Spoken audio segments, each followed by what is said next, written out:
All right, welcome back everyone. Thank you for clicking on my video today. Before anybody asks in the comments down below, I know that y'all can see that I'm on the OG kayak, Old Yeller.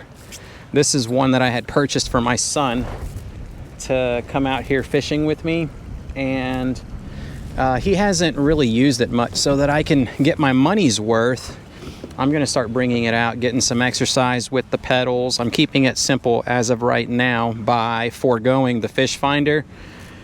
It was really easy to set up. And this was the kayak that I used to use before the blue one with a trolling motor. And it's an exceptional kayak. I've always said, and not shied away from the questions, a lot of people think that I'm sponsored by Old Town. And that's just not the case. I have no working relationship with them unless they decide to give the channel a brand new kayak. And at which point I do my utmost best to let everybody know how it is that those perform whenever they hit the market. Y'all will have a better idea of what it is that you're looking at. But yeah, as it stands, I don't work for Old Town. This is the kayak. If I have to use a pedal drive, I would prefer this one right here. Fin drive kayaks will allow you to get super shallow. The propeller style drives require anywhere from 10 to about 12 inches of water in order to properly use those. So that's why I prefer these. Plus, they're more efficient on the fin drives. You don't have to get this one per se, but anything that has a fin is perfect for our shallow waters here on the Texas Gulf Coast. So hopefully that should answer some of the questions. If I were going back to a fin drive like this right here to get some exercise, that's what I would go with right here. This is my kayak of choice. I don't think the fish are home.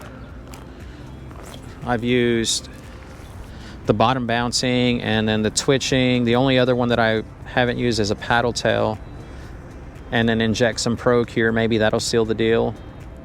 That's my last cast too, and we're gonna continue on. Nobody's home.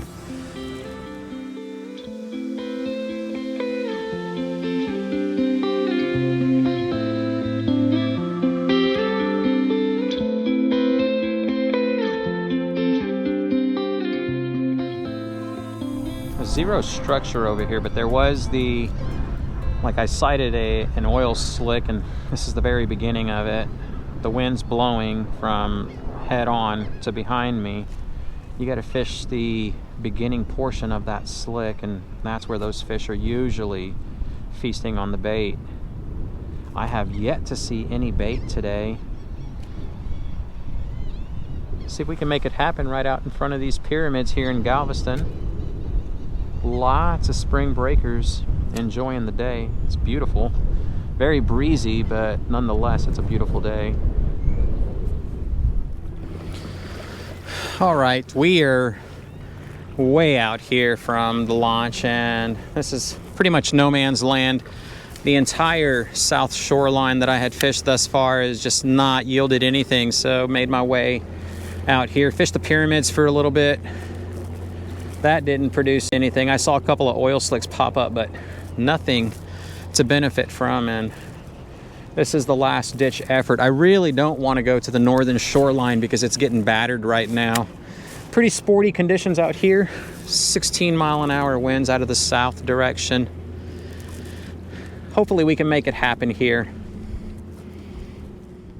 I've drifted the entire little shallow flat right here, right where it drops down, and I have had no luck. It's about 3 feet right here where I'm at now.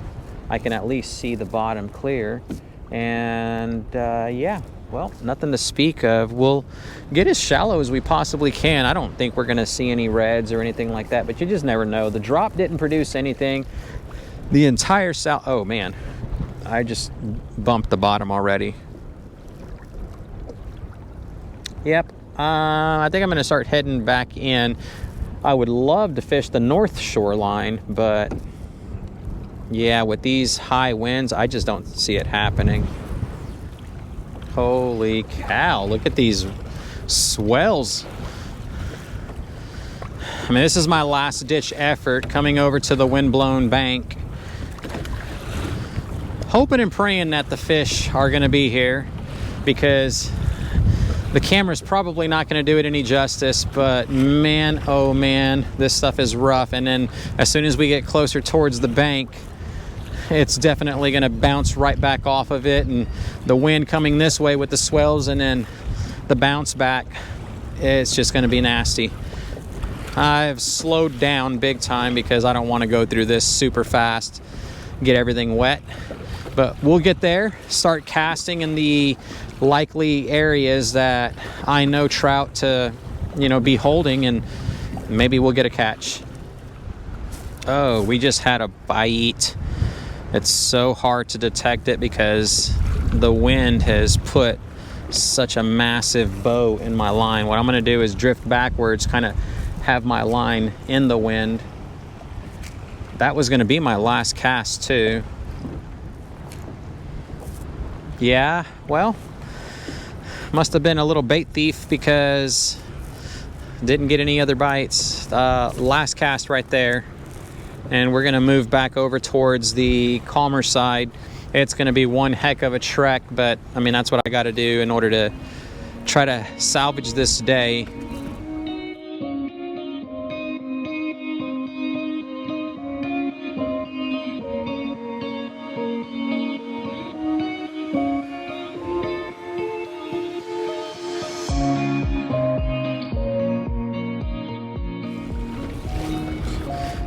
This is us cruising right back into the protected shoreline, and you can tell by the movement of my feet on the pedals, I'm going significantly faster. And as a kayaker, that's primarily what I concentrate on, the winds only. Tide, it has something to do with it ever so often, but the winds, that's what truly will plague you whenever you come out inside a kayak. So you always try to counter the winds at all costs.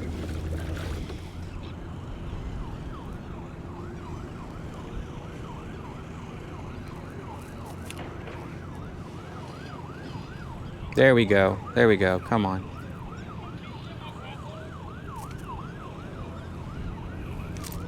There we are.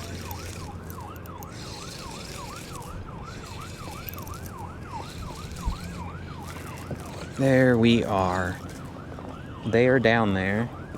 I just needed a new color.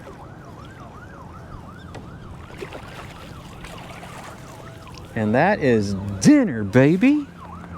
Holy moly. Completely went around the world and finally able to make something happen. They're really far out away from the actual dock itself. It's a 15 3/4 inch speckled trout. Definitely worthy of the dinner plate.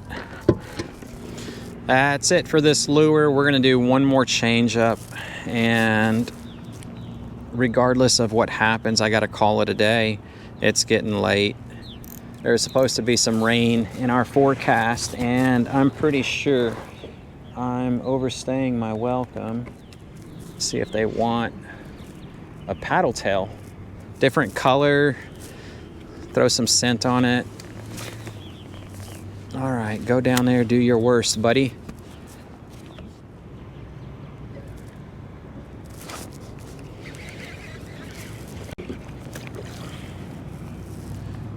All right, small nibbles. That look to be a tiny little speckled trout.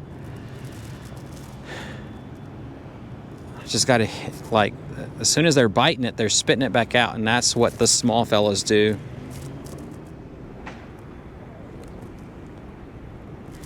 There we are.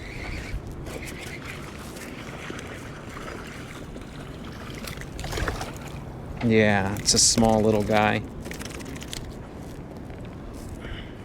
I'm telling you what, this makes me happy though, because it just at least lets me know that there's still some fish out here willing to bite. 2 in a row. I'm gonna put another battery back inside the GoPro hat so that we can continue filming and maybe catch another keeper. There we are. Just got it out. All right, we'll see you later, buddy. Gotta put a new paddle tail on.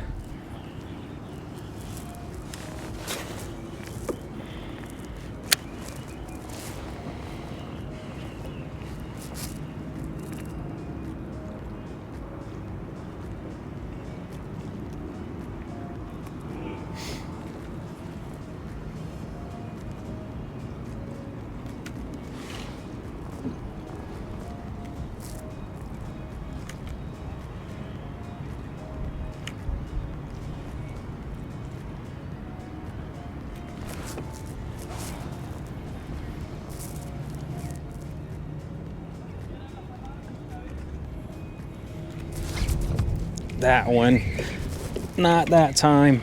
Definitely gonna be my keeper. Yes. Been toying with me all day long, buddy. I know y'all are down there and you just did not want to cooperate. I mean, they would bite it and then spit it right back out. This is the healthy one. Ooh, God, you just peed all over the place. Gotta wash my net now. Normally, I don't keep them this big, probably an 18, 19 incher, somewhere around there, but the recipe that we're cooking tonight calls for something big. At least 2 of those sized right there, little 15 inchers, and this one is just gonna work. I'm done, y'all. Like, I seriously am done. Oh my gosh, I am so grateful for you, buddy. Look at that. Let's see how big he was. He's going home, so no need to wet the board. That is a 19.5 with the pinched tail. 19.5, that's gonna go on the plate.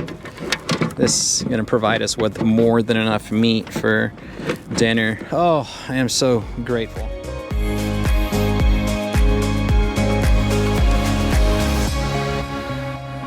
We got some Italian parsley right here. What we're working towards is just taking our speckled trout and we're going to fillet it, saute it, flake it apart, and use some of this mascarpone cheese along with some Parmigiano Reggiano, and then we're gonna mix that together with some chives, parsley, the speckled trout, and we're gonna stuff it inside the shells right there. So we're gonna do like a Italian inspired dish. Let's take this right here, open these fellas up and get them mixed together. Shannon gave me a suggestion that we get this going so that the herbs can start lending their flavor over towards the cheese.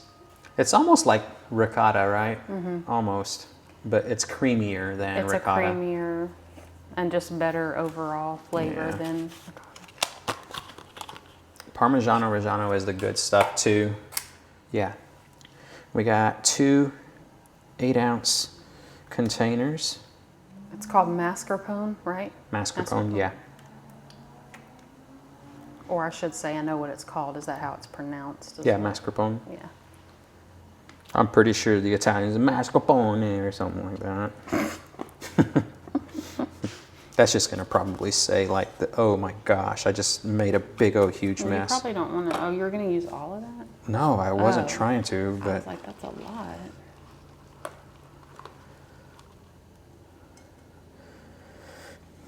Yeah, I'm not too sure. We're just eyeballing this That's right probably here. Good. Yeah, I think so. And let's fold this inside here. Can you let her outside, Elijah? Okay, so we're gonna eyeball our parsley too.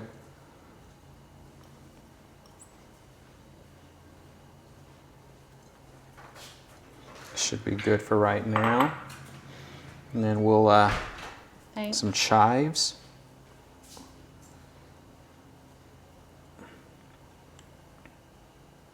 Do you want to put the pasta on? You want a heavy chive flavor? Yeah, probably be good with the fish. Okay. I don't know, it's Okay, gonna be a so lot. we'll just leave about that much right there. Yeah, that looks good. Yeah. I would do like 10 seconds at a time. Yeah.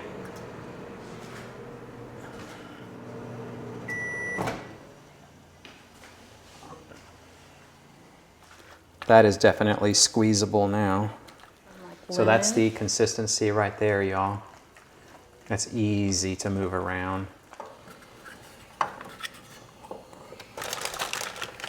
How many are you gonna want, sweetheart, do you think? Probably 2. Or just make them all?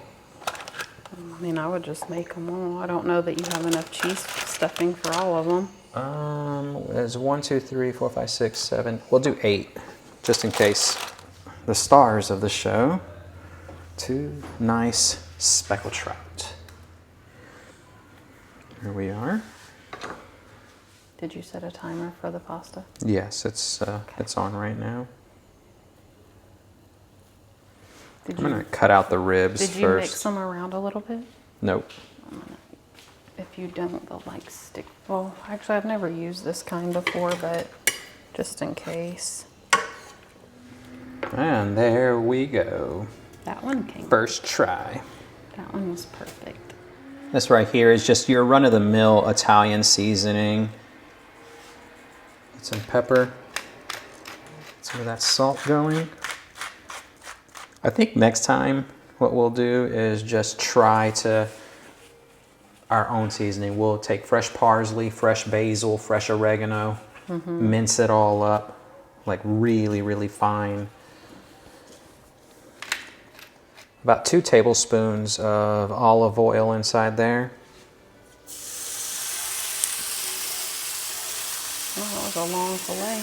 Yeah, that was the big fish. I mean, normally I'm gonna throw those ones back, but I was like, the dish that we're making is gonna call for A little bit quite a more bit. than usual. Yeah.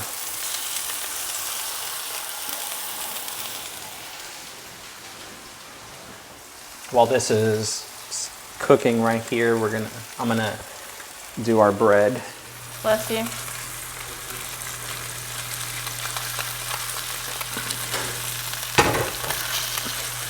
Oh gosh. Just up. Well, almost, but I don't know how I'm gonna flip this fella.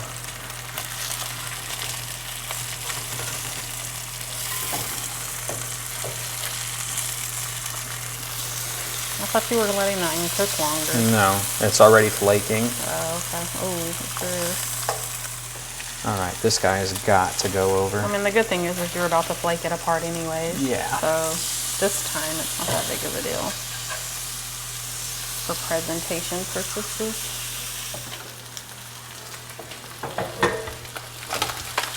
I always use this one, but I don't know if you want the clear see-through one. Yeah, that's fine. Okay. We'll make as many as we possibly can. Okay. I mean, look how nice and flaky that is. Oh yeah, that's just flaking apart big time. See Yeah. how easy it's cooked. So it'll be easy to Yeah. mix it with this cheese. We're just going to be very delicate with it so that we don't turn it into mush, which I almost did already. Oh yeah. I have high hopes for this one. I'm sorry. I wanted to make sure like the speckled trout flavor did not get overpowered by our ingredients. So that's why I wanted to keep 2 fish. We'll lightly, I'm talking lightly, fold this into our mix. We'll get our pan prepped, put a little bit of the sauce down. I just want to make sure that our manicotti does not stick to the pan itself, so this will kind of help it to prevent from doing that.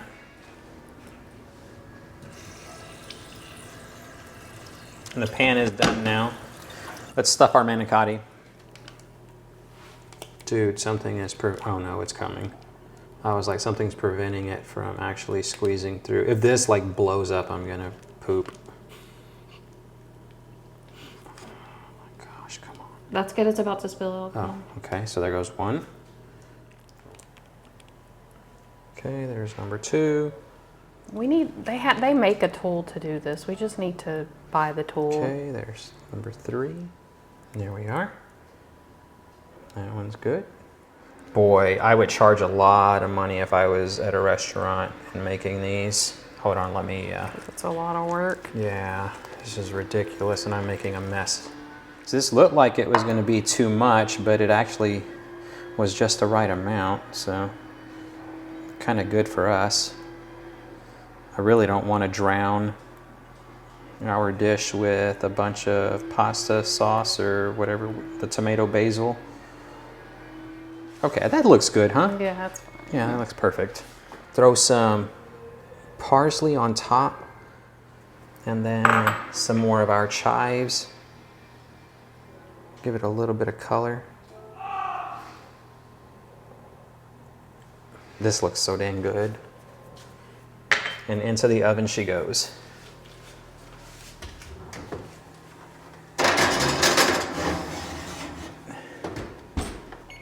Timer for 20 minutes. The dish, it's ready now. All right, that looks really good. Let's come look at it. Oh, Sorry. Or your big head instead. There you go. Turn the timer off. Looks good. Yeah, I know. I've got high hopes for it. It's almost time to Do eat. 2.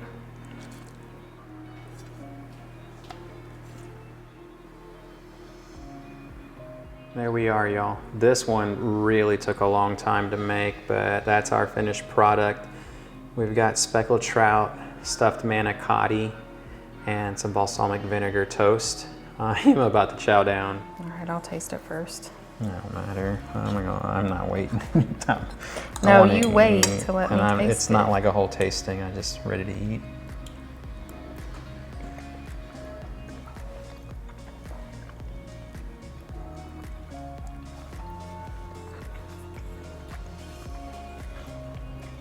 It's going to be an acquired taste for me. I think it's good. It's good, but it's going to like an acquired taste. There's not enough What do you mean salt as acquired? well. You don't even taste fish. But I don't. I know, but I don't think it needs more salt. I think it's I do. perfect.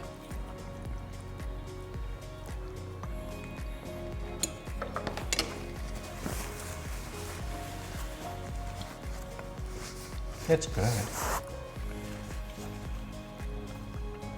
I think I would have to eat it and then continue doctoring it up. I'm pretty sure if I put the fresh basil, oregano, parsley, instead of sprinkling the dried stuff on it, I think it would be better.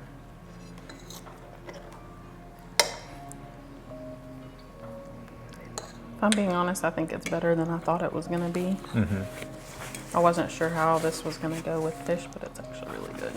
It's good. I think I could polish off about 4 of them, for real. I'm genuinely impressed. I think it's good. I wasn't expecting it to be this good. Took so long though to cook. It's so messy. Well, I think if we had a better thing to put the cheese mixture in, it would be much better, easier. To stuff it. That's gonna do it, y'all. Definitely, I think this one's worth a shot if you're wanting to be creative and do something a little bit outside the norm.